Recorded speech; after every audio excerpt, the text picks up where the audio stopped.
ഇസ്രയേലും ഇറാനും തമ്മിലുള്ള യുദ്ധം ആഗോളമായ സാമ്പത്തിക അനിശ്ചിതത്വം സൃഷ്ടിക്കുന്നു എന്ന പല റിപ്പോർട്ടുകളും നമ്മൾ ഇതിനോടകം കണ്ടു കഴിഞ്ഞു അല്ലെങ്കിൽ കണ്ടുകൊണ്ടിരിക്കുന്നു. ഇന്ത്യയുടെ ബിസിനസ് ലോകത്തെ ഈ യുദ്ധം എപ്രകാരം ബാധിക്കും അഥവാ എന്തെല്ലാം പ്രത്യാഘാതങ്ങളാണ് നമ്മൾ നേരിടേണ്ടി വരുന്നത് എന്ന് നോക്കാം. ഒന്നാമതായി ക്രൂഡ് ഓയിൽ വില കുതിക്കും എന്നുള്ളത് തന്നെയാണ്.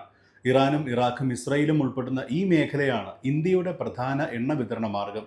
എണ്ണവില വർധനയോടെ സ്വാഭാവികമായും ഇന്ധനവും ഗതാഗതവുമൊക്കെ ചിലവേറിയതാകും. ഇതിൻ്റെ നേരിട്ടുള്ള ആഘാതം ട്രാൻസ്പോർട്ടേഷനും ഉൽപ്പാദന മേഖലയ്ക്കും നേരിടേണ്ടി വരും. സാധാരണ ഉപഭോക്താക്കളെ സംബന്ധിച്ച് വലിയ വിലക്കയറ്റം നേരിടേണ്ടി വരും.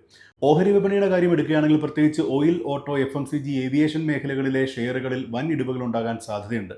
വ്യാപാര റൂട്ടുകളെ സംബന്ധിച്ച് നോക്കിയാൽ ഹോർമൂസ് ജലപാത അടക്കമുള്ള പ്രധാന മാർഗങ്ങൾക്ക് അപകട ഭീഷണി ഉയരുന്നുണ്ട്. അതുകൊണ്ട് തന്നെ ഇന്ത്യൻ കയറ്റുമതി ഇറക്കുമതികളെ നേരിട്ട് ബാധിച്ചേക്കാം. ഗൾഫ് മേഖലയിൽ ജോലി ചെയ്യുന്ന ലക്ഷക്കണക്കിന് ഇന്ത്യക്കാരുടെ ജോലി സുരക്ഷയും സാമ്പത്തിക അടിത്തറ ഇളകുന്നതിനും സാധ്യതയുണ്ടെന്നാണ് ചില സാമ്പത്തിക വിദഗ്ധർ ചൂണ്ടിക്കാണിക്കുന്നത്.